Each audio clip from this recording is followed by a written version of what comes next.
Imagina o seguinte cenário: seu melhor amigo está morrendo. Você manda uma mensagem urgente para a única pessoa no mundo capaz de salvá-lo. Essa pessoa recebe a mensagem, lê e não vai. 2 dias se passam. Silêncio. Seu amigo morre. E só então essa pessoa aparece na sua porta. O que você diria a ela? Isso é exatamente o que aconteceu com 2 irmãs chamadas Marta e Maria, numa pequena aldeia chamada Betânia, há cerca de 2000 anos. Betânia era uma aldeia simples, a poucos quilômetros de Jerusalém. E lá morava um homem chamado Lázaro, irmão de Marta e Maria, e amigo próximo de Jesus de Nazaré. O Evangelho de João é direto. Jesus amava Lázaro, não como o pregador que ama sua congregação, como alguém que ama uma pessoa com nome, com rosto, com história. Essa casa em Betânia era um dos poucos lugares onde Jesus era recebido como amigo, não como celebridade. Mas Lázaro adoeceu. As irmãs mandaram um recado urgente para Jesus: Senhor, aquele que amas está doente. Simples assim, sem drama, confiantes de que bastava ele saber, e ele viria. Jesus recebeu a mensagem e disse algo estranho: esta doença não é para a morte, mas para a glória de Deus. E ficou onde estava por mais 2 dias. 2 dias. Enquanto isso, em Betânia, Lázaro piorava e morreu. Só depois desses 2 dias, Jesus disse aos discípulos: vamos para a Judeia. Os discípulos travaram. A Judeia era território hostil. As lideranças religiosas de Jerusalém já tinham tentado matar Jesus antes. Voltar para lá era risco real de morte. Jesus foi assim mesmo. E no caminho disse algo que deixou os discípulos confusos: Lázaro, nosso amigo, adormeceu. Vou despertá-lo.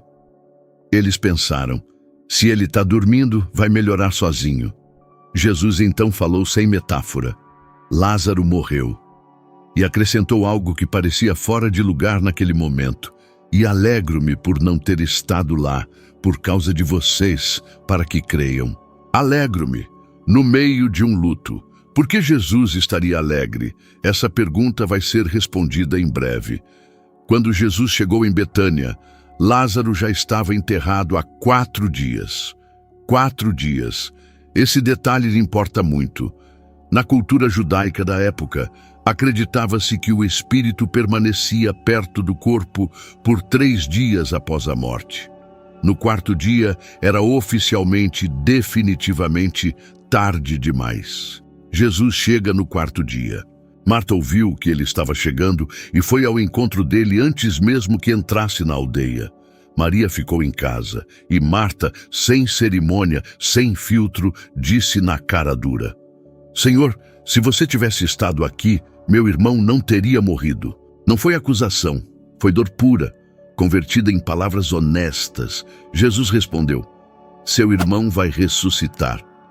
Marta entendeu como consolo teológico: eu sei que vai ressuscitar lá no último dia. Ela estava pensando no futuro distante, no fim dos tempos.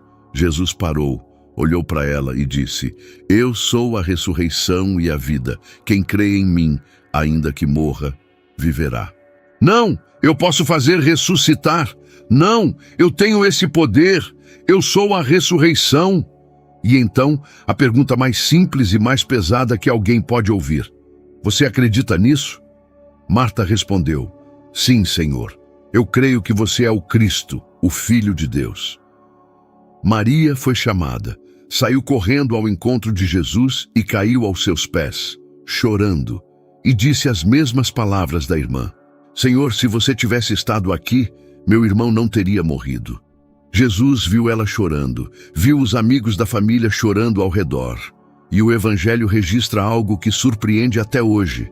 Jesus se perturbou profundamente, se comoveu e então perguntou: onde o puseram? Venha ver, Senhor. E Jesus chorou. Deus chorou, não por ignorância, não por desespero. Ele sabia exatamente o que ia fazer em seguida, mas chorou porque estava diante de pessoas que amava, sofrendo uma dor real. e essa dor importava para ele. As pessoas que estavam perto disseram: "Veja como ele o amava." Outros disseram: "Mas ele que abriu os olhos de um cego não podia ter impedido isso?" Boa pergunta. Jesus estava ouvindo. Chegaram ao sepulcro. Era uma caverna com uma pedra na entrada. Jesus disse: "Tirem a pedra." Marta foi direta de novo. "Senhor, já faz 4 dias. Já cheira mal." Ela estava certa.